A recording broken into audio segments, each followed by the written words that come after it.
তো 31st নাইটকে আমরা যদিও আনন্দের দিবস হিসাবে আমাদের কাছে মনে করি, কিন্তু শরীয়তের আলোকে এটা এক প্রকার শিরিকের অন্তর্ভুক্ত। তাহলে এই শিরিকি কাজ আমি করে আমার সন্তানকে করাইয়া আমি কি মুশরিক হইতে চাই? মদ খাবে, গাঁজা খাবে, সিগারেট খাবে, ইত্যাদি করবে তারা। তো মদ খাওয়া কি শরীয়তে বৈধ? সূরা মায়েদার 90 নম্বর আয়াতে আল্লাহ তাআলা মদ, জুয়া এই সবগুলোকে পরিষ্কারভাবে হারাম ঘোষণা করেছেন। দেশে এবং পুরা পৃথিবীতে একটা অন ইসলামিক কালচার, অন ইসলামিক রীতিনীতির প্রচলন ঘটেছে, যাকে আমরা 31st নাইট হিসাবে চিনি। তো 31st নাইট ডিসেম্বর মাস যখন শেষ হবে, ডিসেম্বর মাসের 12টা বাজার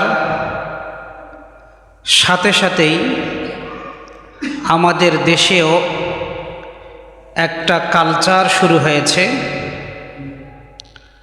সে রাতের মধ্যে দেখা যায় বিভিন্ন অসামাজিক কার্যকলাপে বিশেষ করে আমাদের যুব সমাজ তারা জড়িয়ে পড়ে।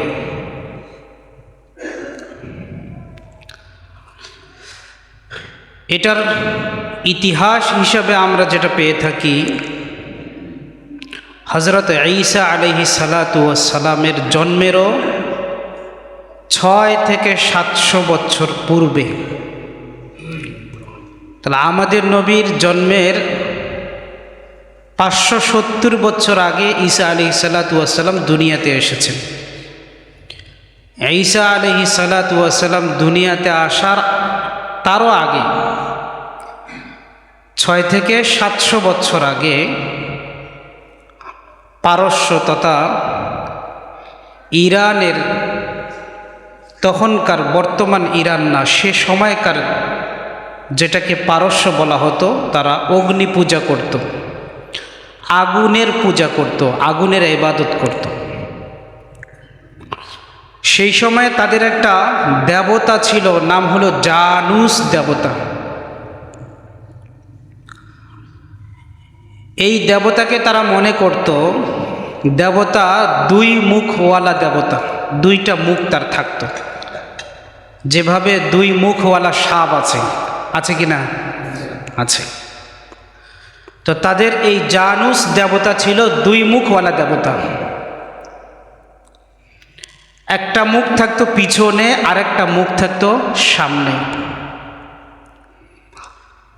তো তারা এক্ষেত্রে প্রচলন ঘটাইল যে আমরা আমাদের এই বছর, যে একটা বছর কাটাইলাম, এই বছরের মধ্যে যত ভালো কাজ করেছি, এই দেবতার সাহায্য সহযোগিতায় আমরা ভালো কাজগুলো করতে পেরেছি। নাউজুবিল্লাহ। এজন্য তারা দেবতাটাকে রাত 12টা বাজার আগে এটাকে তারা পূজা করত।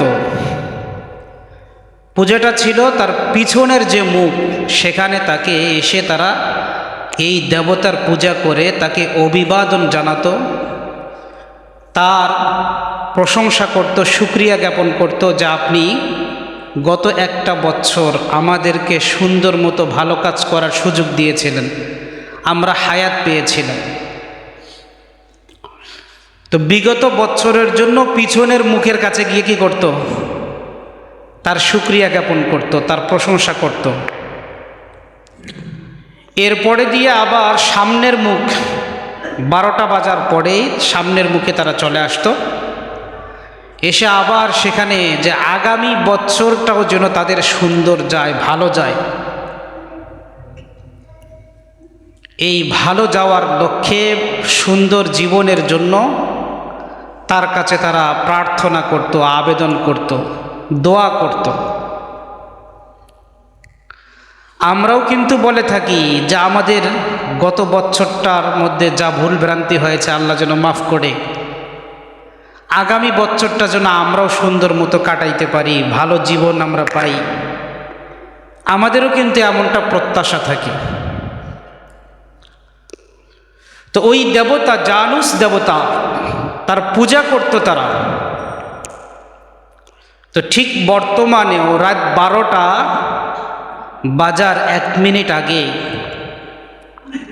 12টা বাজার পরে এই যে তাদের একটা ইবাদতের মতো একটা উদযাপন, এই উদযাপনের সূচনা মুসলমানরা ঘটিয়েছেন না অমুসলিমরা? অমুসলিমরা। এটাকে ইবাদত হিসাবে করেছেন না ইবাদত ছাড়া? বলেন তো। ইবাদত হিসাবে করেছে, মূর্তির পূজা করেছে, ইবাদত হিসাবে তারা করেছে। তাহলে আমরাও যদি তাদের মতো করে, যে আমার ইংরাজি এই একটা বছর আমার হাত থেকে চলে গেল, ভালো কাজগুলো যেগুলো করেছি এগুলোর জন্য আমি শুকরিয়া জ্ঞাপন করছি, মন্দগুলোর জন্য ক্ষমা চাচ্ছি, আবার সামনের বছরটা যেন ভালো যায়, এই জন্য আমিও নিজেকে নতুন করে সাজাচ্ছি, তাহলে এই কাজগুলো তো তাদের ইবাদতের সঙ্গে মিলে যাচ্ছে। হাদিসের মধ্যে নবী আলাইহিস সালাতু ওয়াস সালাম বলেছেন, আবু দাউদ শরীফের 4031 নম্বর হাদিস, মান তাশাব্বাহা বিকৌমিন ফাহুয়া মিনহুম।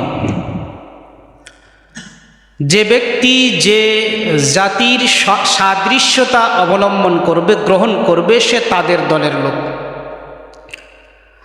তা আমরাও যদি 31st নাইট পালন করতে গিয়ে এটাকে অমুসলিমরা তাদের ধর্মীয় একটা নীতিমালা হিসেবে, ইবাদত হিসেবে তারা পালন করে, আর আমরা যদিও বলি যে আমরা তো এটাকে ধর্ম হিসাবে পালন করি না, জাস্ট আনন্দের জন্য করে থাকি, তাহলে আমাদের কাজটা তাদের কাজের সাথে মিলে গেল কিনা বলেন?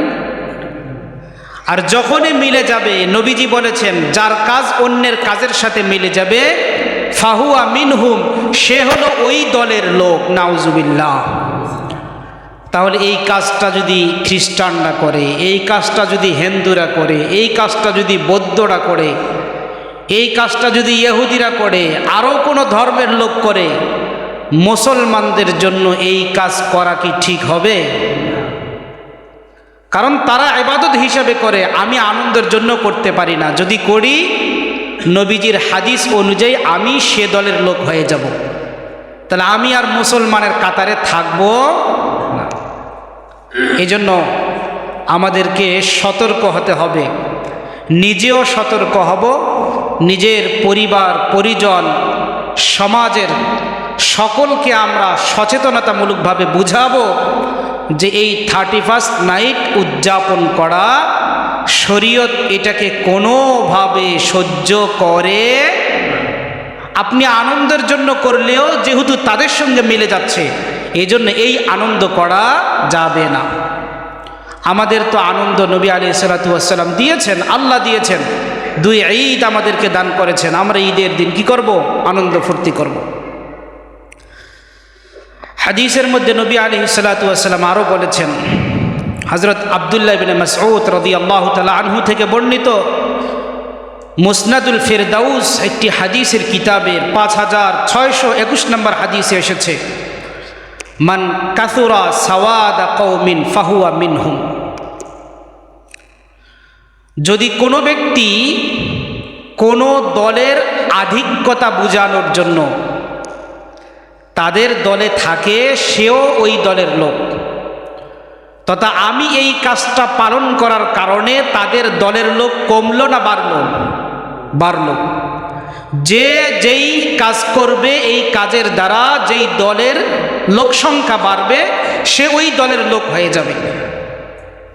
তাহলে আমিও যদি এমন কাজ করি, তাহলে আমি তো অমুসলিমদের দলের মধ্যে আমারও শঙ্কা হয়ে গেল, আমিও তাদের সঙ্গে যুক্ত হলাম, তাহলে আমি কিন্তু আর মুসলমানের কাতারে থাকছি না। এরপরে এসেছে ওমান রদিয়া আমালা কওমিন কানা শারীকুম মিন আমালি বিহি।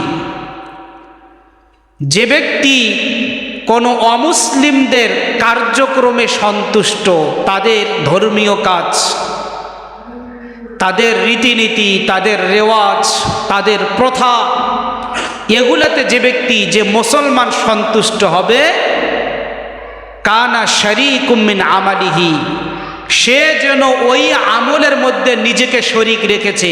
নাউজুবিল্লাহ। তাহলে আমি যদি এই কাজ করি, 31st নাইট তারা উদযাপন করে, তাদের ইবাদত হিসেবে করে, আনন্দের জন্য করে, আমিও যদি করি, তাহলে আমিও কিন্তু তাদের দলের লোক হয়ে যাচ্ছি। তাদের যেই গুনাহ হবে আমারও কি হবে? সেই গুনাহ হবে, একই গুনাহ হবে। এরপরে আসেন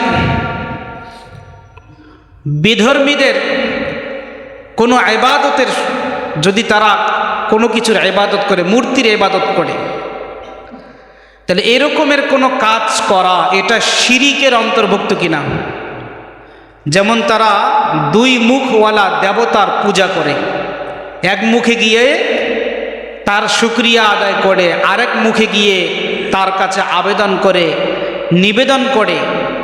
তাহলে আমিও যদি 31st নাইট পালন করি, তো আমিও তো ওই দেবতার মতো ইবাদতের কাজটা করলাম, তো এটা তো একটা আল্লাহর সাথে শিরিক হয়ে যায়। অথচ সূরা নিসা 116 নম্বর আয়াতে আল্লাহ ঘোষণা করেছেন, ইন্নাল্লাহা লা ইয়াগফিরু আন ইউশরাকা বিহি ওয়া ইয়াগফিরু মা দুনা যালিকা লিমান ইয়াশা। নিশ্চয় আল্লাহ তাআলা শিরিকের গুনাহ মাফ করবেন না। কোন গুনাহ মাফ করবে না? আল্লাহর সাথে শিরিক করার গুনাহ, এটাকে আল্লাহ কখনোই মাফ করবে না।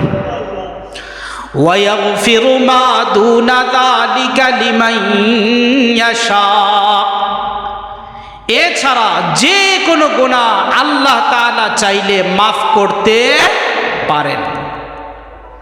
আপনি চুরি করেছেন, আল্লাহ চাইলে মাফ করতে পারেন। জিনা করেছেন, আল্লাহ চাইলে মাফ করতে পারেন। কারো হক নষ্ট করেছেন, আল্লাহ চাইলে মাফ করতে পারেন। কিন্তু আল্লাহর চাওয়া তখনই হয় যখন আপনি বান্দার কাছেও কি মাফ চাবেন, বান্দা যখন মাফ করবে। কিন্তু শিরিকের গুনাহ আল্লাহ তাআলা কি করে না? মাফ করে না। তো 31st নাইটকে আমরা যদিও আনন্দের দিবস হিসাবে আমাদের কাছে মনে করি, কিন্তু শরীয়তের আলোকে এটা এক প্রকার শিরিকের অন্তর্ভুক্ত। তাহলে এই শিরিকি কাজ আমি করে আমার সন্তানকে করাইয়া আমি কি মুশরিক হইতে চাই? তাহলে আমাদের মহল্লায়, আমাদের বাসার ছাদে, আমাদের গ্রামে, আমাদের এই অঞ্চলে এমন কোনো কাজ হোক আমরা কি চাই? তাহলে এটার জন্য করণীয়, প্রত্যেকেই নিজের বাড়িতে, নিজের এলাকায়, নিজের আয়াত্তে যারা আছে তাদেরকে আমরা কন্ট্রোল করব, বুঝাবো। আল্লাহ আমাদের সকলকে তৌফিক দান করুন। শিরিক থেকে আমাদের বাঁচতে হবে। আমরা যদি এ রাতের খারাপিগুলোর দিকে একটু তাকাই, এ রাতকে উদযাপন করতে গিয়ে অনেকে নেশায় আসক্ত হয়ে যায়। যত দিবস পালন করা হয়, এই দিবসগুলোর মধ্যে কিন্তু গরিবের কোনো হক থাকে না। আপনি বলেন 31st নাইট পালন করা হবে, সেখানে কি কোনো গরিব মানুষকে দান খয়রাত করা হয়? বরং যারা পালন করে তারা নিজেরা আনন্দ ফুর্তি করে। তাহলে তার যা কিছু ব্যয় নিজের আনন্দের জন্য, মানুষের কল্যাণার্থে কোনো ব্যয় নাই। তো নিজের আনন্দের মধ্যে 1 নম্বর আনন্দ কি? মদ খাবে, গাঁজা খাবে, সিগারেট খাবে, ইত্যাদি করবে তারা। তো মদ খাওয়া কি শরীয়তে বৈধ? সূরা মায়েদার 90 নম্বর আয়াতে আল্লাহ তাআলা মদ, জুয়া, এই সবগুলোকে পরিষ্কারভাবে হারাম ঘোষণা করেছেন। ইয়া আইয়ুহাল্লাযীনা আমানু ইন্নামাল খামরু ওয়াল মাইসিরু ওয়াল আনসাবু ওয়াল আজলাম রিজসুম মিন আমালিশ শাইতান। হে ঈমানদারগণ, নিশ্চয় মদ, জুয়া, এ জাতীয় আরো কিছু বিষয়ের কথা বলেছেন। আল্লাহ বলেন রিজসুম মিন আমালিশ শাইতান, এটা হলো শয়তানের কাজ। কার কাজ? শয়তানের কাজ। আল্লাহ বলেন ফাজতানিবুহু, ও মুসলমান তোমরা নিজেদেরকে এই সমস্ত কাজ থেকে দূরে রাখো। মদের কাছে যাইতে বলছেন না মদের থেকে দূরে থাকতে বলেছেন? দূরে থাকতে বলেছেন। নেশা থেকে দূরে থাকতে বলেছেন। লাআল্লাকুম তুফলিহুন, আল্লাহ বলেন এটা থেকে দূরে থাকলে তোমাদের জীবনে সফলতা আল্লাহ তাআলা দান করবেন। তাহলে মদের সঙ্গে যারা মদ খায় তাদের পরিবারের উন্নতি আছে, কি বলেন? স্ত্রীর সঙ্গে ভালো সম্পর্ক আছে, তার সন্তানাদি তার কথা শুনে, এলাকার মধ্যে তাকে ভালো নজরে দেখা হয়।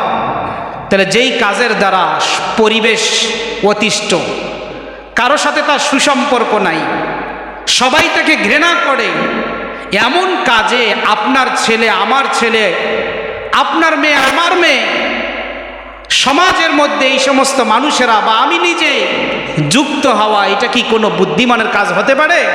না। এজন্য এ রাত পালনও করতে দেব না। এমন নেশার সঙ্গে যেন কেউ যুক্ত হইতে না পারে, আনন্দের ছলেও যেন কেউ নেশা করতে না পারে। আমরা সকলেই সজাগ থাকবো। আল্লাহ আমাদের সকলকে তৌফিক দান করুন। দ্বিতীয় নম্বর, নেশা করতে করতে আবার কি করে বেশি কাছাকাছি চলে যায়, জেনা পর্যন্ত তারা করে ফেলে, অবাধ মেলামেশা তাদের মধ্যে হয়ে যায়। অথচ জেনা করা কি জায়েজ? হারাম। সূরা ইসরার 32 নম্বর আয়াতে আল্লাহ পরিষ্কার ঘোষণা করেছেন ওয়ালা তাকরাবুজ জিনা, জেনার কাছেও যাইও না, জেনার কাছে যাইও না।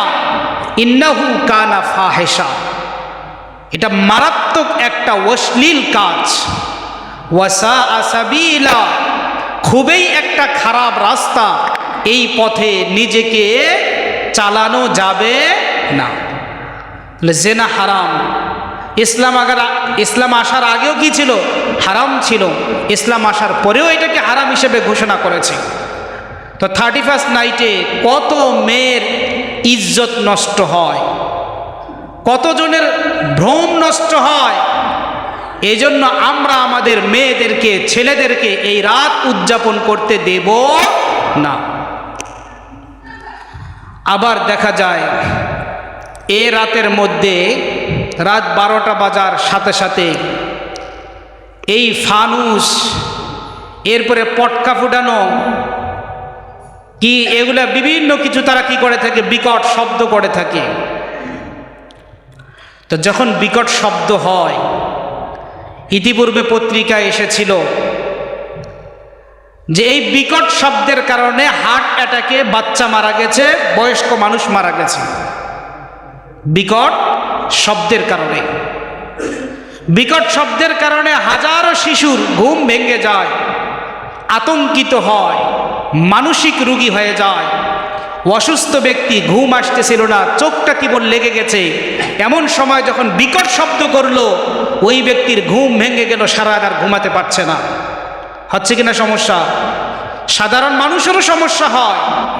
তাহলে এক্ষেত্রে পশু পাখিগুলোকেও কষ্ট দেওয়া হয়, সমস্ত মাখলুককে কষ্ট দেওয়া হচ্ছে এই রাতে বিকট শব্দ তৈরি করে। তো মানুষকে কষ্ট দেওয়া এটা কি জায়েজ না হারাম কাজ? হারাম। সূরা আহজাবের 58 নম্বর আয়াতে আল্লাহ তাআলা বলেন والذين يؤذون المؤمنين والمؤمنات بغير ما اكتسبوا فقد احتملوا بهتانا وإثما مبينا। যে ব্যক্তি কোনো মোমেনকে কষ্ট দেয়, মোমেন পুরুষ বা মোমেন নারীকে যে ব্যক্তি কষ্ট দেয়, সে এর দ্বারা বড় পাপ অর্জন করে। ইসমান মুবিনা, প্রকাশ্য একটা গুনাহ তার জন্য, কঠিন গুনাহ তার জন্য, হারাম কাজ এটা। এই হারামের গুনাহ তার আমলনামায় লিখে দেওয়া হয়। তাহলে এ রাতের মধ্যে বিকট শব্দ করে ফটকা ফুটে এরপরে এগুলার দ্বারা আতশবাজি করে আমরা কি কাউকে কষ্ট দেব? বিশেষ করে যুবক ভাইদের প্রতি উদাত্ত আহ্বান, স্কুল কলেজের যারা ছাত্ররা আছি আমরা এই বিজাতীয় কোনো কাজ করে মানুষকে কষ্ট দেব না। আল্লাহ আমাদের সকলকে তৌফিক দান করুন। সেই সাথে দেখা যায় 31st নাইট উদযাপন পরিপূর্ণ হয় না যদি গান বাজনা না হয়। সাথে কি লাগে? গান বাজনা হলে এটা লবণের মতো, লবণ ছাড়া যেমন তরকারি স্বাদ হয় না, গান বাজনা ছাড়াও 31st নাইট সুন্দর মতো উদযাপন হয় না। এই গান বাজনা কি জায়েজ? সূরা লোকমানের 6 নম্বর আয়াতে আল্লাহ তাআলা পরিষ্কার ঘোষণা করেছেন, ওয়ামিনান নাসি মান ইয়াশতারি লাহওয়াল হাদিস লিয়ুদিল্লা আন সাবিলিল্লাহি বিগাইরি ইলম ওয়া ইয়াত্তাখিযাহা হুজওয়া উলাইকা লাহুম আযাবুম মুহিন। যে সমস্ত ব্যক্তি লাহওয়াল হাদিস ক্রয় করে, গান বাজনার বাদ্যযন্ত্র এগুলাকে ক্রয় করে বা এগুলাকে ভাড়া করে নেয়, এগুলাকে তৈরি করে, এগুলাকে রেডি করে, এগুলার পরিবেশ তৈরি করে, আল্লাহ তাদের শাস্তি হিসেবে বলেছেন উলাইকা লাহুম আযাবুম মুহিন, তাদের জন্য বেদনাদায়ক শাস্তি জাহান্নামে অপেক্ষা করছে। নাউজুবিল্লাহ। তাহলে আমরা কি গান বাজনার সঙ্গে সংশ্লিষ্ট হব নাকি দূরে থাকব? দূরে থাকব। এই গান বাজনা শুধু 31st নাইটের জন্য না, সর্বসময়ের জন্য এটা নিষিদ্ধ। আল্লাহ আমাদের সকলকে গান বাজনা থেকে দূরে থাকার তৌফিক দান করুন। তাহলে যেই বিষয়গুলো বলা হলো এগুলো কি 31st নাইটের উপকারিতা না অপকারিতা? অপকারিতা, ক্ষতিকারক দিক, যেই জিনিসটার মধ্যে কোনো লাভ নাই, শুধু ক্ষতি আর ক্ষতি। তাহলে এমন জিনিস পালন করা মুসলমানের জন্য কল্যাণকর হতে পারে না। এটাকে উদযাপন করতে গিয়ে আমরা টাকা পয়সাও খরচ করি কি না? এখানকার জন্য আপনি যেই টাকাটা ইনভেস্ট করবেন, যেই টাকাটা খরচ করবেন, সূরা ইসরার 27 নম্বর আয়াত অনুযায়ী এটা অপচয়ের অন্তর্ভুক্ত হবে। কিসের অন্তর্ভুক্ত? অপচয়। আল্লাহ তাআলা অপচয় সম্পর্কে বলেন, ইন্নাল মুবাযযিরিনা কানু ইখওয়ানাশ শায়াতিন। নিশ্চয়ই অপচয় করা, অপচয়কারী যারা আছে, যারা অপচয় করে, তারা কোনো মুমিনের ভাই না, তারা হলো শয়তানের ভাই। কার ভাই? তাহলে আমরা এ রাতে টাকা পয়সা খরচ করে 31st নাইট উদযাপন করে শয়তানের ভাই কে কে হইতে চাই? শয়তানের ভাই হতে চাই নাকি? তাহলে আমরা তো শয়তানের ভাই হতে চাই না, বরং আমরা মুমিনের ভাই হতে চাই। আর মুমিন কখনো অপচয় করতে পারে না। তো এটার জন্য যদি যেই টাকাটা আমি খরচ করব, এটার জন্য কিন্তু আল্লাহ তাআলার কাছে আমাকে জবাবদিহি করতে হবে। আপনি আপনার জীবনে যত টাকা ইনকাম করেছেন এবং করবেন, যত খাতে ব্যয় করেছেন, করছেন এবং করবেন, এই সবগুলো কিয়ামতের দিন আল্লাহর আদালতে হিসাব দিতে হবে। লা তাজালু কদমা ইবনে আদম হাত্তা ইউসআলা আন খামসিন, আন উমরিহি ফিমা আফনাহু, আন শাবাবিহি ফিমা আবলা, ওয়া আন মালিহি মিন আইনা ইকতাসাবা ওয়া ফিমা আনফাক। আল্লাহর নবী বলেন, কিয়ামতের দিন 5টি প্রশ্নের জবাব না দিয়ে কেউ সামনে যেতে পারবে না। সবাইকে 5 প্রশ্নের জবাব দিতে হবে। এর মধ্যে একটা প্রশ্ন হবে, তুমি কিভাবে উপার্জন করেছো আর কিভাবে এটাকে ব্যয় করেছো। উপার্জনের প্রশ্ন একটা আলাদা, ব্যয় করার প্রশ্ন কি আবার আলাদা, দুইটা প্রশ্ন এখানে। তাহলে 31st নাইটের জন্য যদি 1 টাকাও ব্যয় করি, মনে রাখবেন কিয়ামতের দিন আল্লাহ তাআলার কাছে আপনাকে জবাবদিহি করতে হবে। তাহলে আপনি যদি আপনার সন্তানকে এই দিনে কোনো টাকা পয়সা দিবেন না, এই কাজের জন্য কোনো কিছু করতে দিবেন না, দিলে কিন্তু পিতামাতা হিসাবে আপনিও গুনাহগার হবেন। সন্তান যদি ভালো কাজ করে এই ভালো কাজের সওয়াব পিতামাতার আমল নামাও দেওয়া হয়, আর সন্তান যদি মন্দ কাজ করে এই মন্দ কাজের গোনার ভাগ পিতামাতার আমল নামায়ও দেওয়া হয়। এজন্য আমাদের সন্তানরা এরকমের কাজ করুক। আমরা কেউ চাই না আমরা এই 31st নাইট উদযাপন করে শরীয়ত বিরোধী কোনো কাজের সঙ্গে নিজেকে সম্পৃক্ত করতে চাই না। আল্লাহ আমাদের সকলকে তৌফিক দান করুন। আরেকটি বিষয়, আমরা যারা এই ঢাকায় অবস্থান করি, বিশেষ করে টঙ্গী এলাকার কাছাকাছি, সারা পৃথিবী মিলে পুরা পৃথিবীতে বিশ্ব ইজতেমা হয়ে থাকে, জানি কি না আমরা? সেটা কোথায় হয়? টঙ্গীতে। এই বিশ্ব ইজতেমা কিন্তু সৌদি আরবও হয় না, ইরানের মধ্যেও হয় না, মালয়েশিয়াতেও হয় না, কাতার, কুয়েত, বাহরাইন কোথাও কি এত বড় বিশ্ব ইজতেমা হয় না। বিশ্ব ইজতেমা কোথায় হয়? টঙ্গীতেই হয়ে থাকে। তো সেখানে কি হয়? ওয়াজ নসিহত হয়। যেই বক্তারা বয়ান করেন, যারা কথা বলেন, সেই কথাগুলোর মধ্যে বেশিরভাগ থাকে জমিনের নিচে এবং আসমানের উপরের কথা, ঠিক কিনা বলেন? দুনিয়ার কোনো রাজনৈতিক কোনো প্রেক্ষাপট এগুলোকে নিয়ে তেমন কোনো কথা সেখানে হয় না। আল্লাহ এবং আল্লাহর রাসূলকে নিয়ে কি হয়? কথা হয়। যেই কথাগুলো শুনে অনেক সময় মানুষের মন কি হয়ে যায়? গলে যায়, মানুষ দ্বীনের পথে অগ্রসর হয়। তিরমিজি শরীফের 2676 নম্বর হাদিসেও এসেছে, নবী আলাইহিস সালাতু ওয়াস সালাম মাঝে মাঝে তিনিও সাহাবীদেরকে ওয়াজ করতেন, নসিহত করতেন। হযরত ইরবাজ ইবনে সারিয়া রাদিয়াল্লাহু তাআলা আনহু বর্ণনা করেছেন, ওয়াদানা রাসূলুল্লাহি সাল্লাল্লাহু আলাইহি ওয়াসাল্লাম ইয়াওমান বা'দা সালাতিল গাদাতি মাউইযাতান বালিগা। আল্লাহর নবী সাল্লাল্লাহু আলাইহি ওয়াসাল্লাম একদিন ফজরের নামাজের পরে আমাদেরকে এত চমৎকারভাবে কিছু নসিহত করলেন, যেই নসিহতগুলো শুনে জারাফাত মিনহাল উয়ুন, প্রত্যেক ব্যক্তির চোখ দিয়ে পানি ঝরতে লাগলো। সুবহানাল্লাহ, এমন ওয়াজ নবীজি করলেন। ওয়া ওয়াজিলাত মিনহাল কুলুব, যে ওয়াজ নসিহত শুনে সকলের অন্তরগুলো নরম হয়ে গেল। তো অন্তর যখন নরম হবে, চোখ দিয়ে যখন পানি আসবে, এই ওয়াজটা উপকারী হবে কিনা বলেন? আমলের জন্য ফায়দাজনক হবে, নিজের জীবনকে পরিবর্তন করা কি হবে? সহজ হবে। যেই ওয়াজের দ্বারা কলব নরম হয়, চোখ দিয়ে কি আসে? পানি আসে। তো এরকমের ওয়াজ আমরাও জানি। অনেক সময় আমার জীবনের অতীতের বিভিন্ন সমস্যা, গুনাহের কথা যখন স্মরণ হয়, নিজের জীবনকে যখন বুঝতে পারি, সময় যখন শেষ হয়ে যায়, তখনও কিন্তু অটোমেটিক যখন নিজের জীবনের মোড় পরিবর্তন হয়, মানুষের চোখ দিয়েও কি আসে? পানি চলে আসে, অন্তর নরম হয়।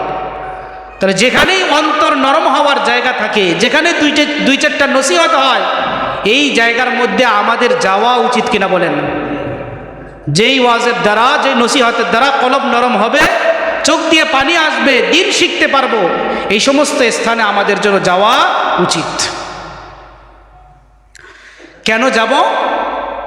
নিজেকে জাহান্নাম থেকে বাঁচানোর জন্য।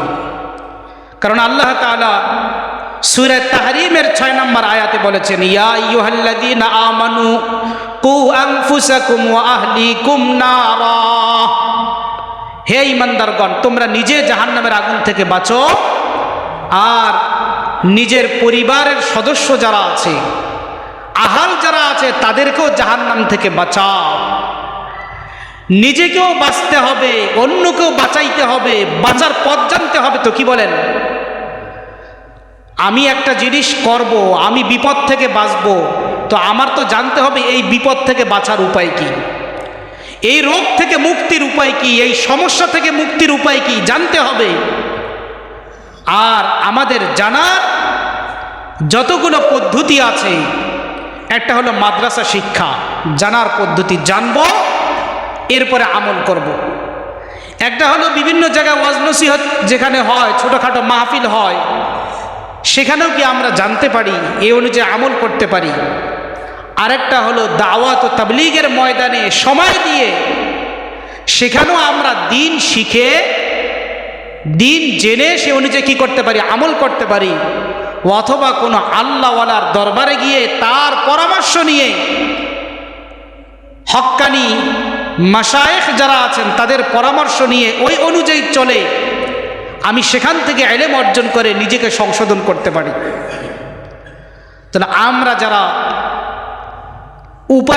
যারা উপার্জন করি, বিভিন্ন পেশায় জড়িত আছি, চাকরি করি, ব্যবসা করি, শ্রমিক, দিনমজুর, আমাদের তো এখন মাদ্রাসায় ভর্তি হয়ে পড়াশোনার কি সুযোগ আছে? নাই। কিন্তু আল্লাহর রাস্তায় সময় দেওয়া, দ্বীনের মধ্যে সময় দেওয়া, তাবলীগের মধ্যে সময় দিয়ে আমার দ্বীন শিকার কি আছে? সুযোগ আছে। আমি চাইলে সেখানে 3 দিন সময় দিতে পারি, 40 দিন সময় দিতে পারি, কিন্তু আমি তো 1 বছর 2 বছর কন্টিনিউ সময় দিলে আমার পরিবার কেমনে চলবে? এজন্য আমাদের নিজেকে সংশোধনের জন্য, নিজে জাহান্নামের আগুন থেকে বাঁচার জন্য, নিজের পরিবারকে বাঁচানোর জন্য, পথ জানার জন্য, ইলম শেখার জন্য আমাকেও এই দ্বীনের মেহনতের সঙ্গে নিজেকে জড়িয়ে রাখা, এই কাজের সঙ্গে নিজেকে উৎপুতভাবে নিজেকে জড়িয়ে রাখলে আমি কি দুনিয়া এবং আখিরাতে সফল হইতে পারবো ইনশাআল্লাহ। সেই জন্য এবছর আমাদের মুরব্বীদের পক্ষ থেকে, যদিও সরকার বলেছিল যে এবছর ইজতেমা হবে না, হলেও নির্বাচনের পরে হবে, তো ইজতেমা উপলক্ষে টাইম যেহেতু আগেই ঘোষণা করা হয়েছিল, তো এই জন্য এবার ইজতেমা নাম না দিয়ে নতুন একটা নাম খুরুজের জামাআত, অর্থাৎ যারা আল্লাহর রাস্তায় বের হবে, আল্লাহকে চেনার জন্য যারা যাইতে চায়, এদের একটা মজমা হবে। নামে ভিন্ন, কাজ কি এক, নামটা হলো খুরুজের জামাআত। তা আগামী সপ্তাহে জানুয়ারির 2, 3, 4 তারিখে আমাদের টঙ্গী মাঠে বিশ্ব ইজতেমা হবে। বিদেশ থেকেও মুরব্বীরা, বিভিন্ন সাথীরা, বিভিন্ন ব্যক্তিরা তারাও আসছেন, ওলামা ইকরামও আসছেন। আমরা চেষ্টা করব যে এখানে গিয়ে আমরা কিছু সময় ওয়াজ নসিহত শুনবো, এরপরে পুরো টাইম থাকতে পারলে আরও ভালো, আলহামদুলিল্লাহ। যদি না পারি সেখানে অ্যাটেন্ড করব, সেখান থেকে নিজের জন্য কিছু খোরাক নিয়ে আসব, নিজের ইসলাহের জন্য আমরা যাব, নিজেকে সংশোধন করার জন্য যাব। আর নিজের ইসলাহ এটা সবার জন্য কি দরকার, সবার জন্য ইসলাহ দরকার। এবং ওই জায়গায় গিয়ে যদি আমি সবার সঙ্গে কি করতে পারি, একসঙ্গে মুনাজাতে শরীক হইতে পারি, সবার সঙ্গে আমি দোয়া করতে পারি, বড় একটা জামাতে অ্যাটেন্ড করে আমি নিজে নামাজে শরীক হইতে পারি, তাহলে এটাও তো একটা ফজিলতের জিনিস। আল মুস্তাদরাক আলা সহিহাইন কিতাবের 5478 নম্বর হাদিসে এসেছে, নবী আলাইহিস সালাতু ওয়াস সালাম বলেছেন, লা ইয়াজতামিউ মালাউন, যে জায়গার মধ্যে অনেক ব্যক্তিরা একত্রিত হয়, ফায়াদউ বা'দুহুম ওয়া ইউআমিনুল বা'স, এদের কেউ দোয়া করে আর কেউ আমিন আমিন বলে। অনেক মানুষ একত্রিত হয়ে যখন একজন দোয়া করে, কিছু মানুষ দোয়া করে আর অন্যরা কি বলে, আমিন আমিন বলে, ইল্লা আজাবাহুমুল্লাহ, আল্লাহ তাআলা তাদের দোয়াকে কবুল করে নেন। তাদের দোয়া কি করেন? তো নিজের মনের অনুভূতি, আকুতি, মিনতি, কষ্ট, বিভিন্ন কিছু আছে, আমরা এগুলোর জন্য সেখানে কি থাকার চেষ্টা করব, আমরাও দোয়া করব আল্লাহ তাআলা আমাদের সকলকে ইজতেমায় শরীক হয়ে দ্বীন বুঝার এবং সে অনুযায়ী আমল করার তৌফিক দান করুন। এবং 31st নাইট যেন আমাদের এলাকায় পালন না হয়, এই জন্য প্রত্যেকে জিম্মাদারি হিসেবে নিজের বাড়ি, নিজের পরিবার, নিজের সন্তানাদি এদেরকে আমরা কি করব, হেফাজত করব, বুঝাবো। আল্লাহ আমাদের সকলকে 31st নাইট বর্জন করে দ্বীনের উপরে চলার তৌফিক দান করুন। যারা সুন্নত পড়ে নেয় কবুল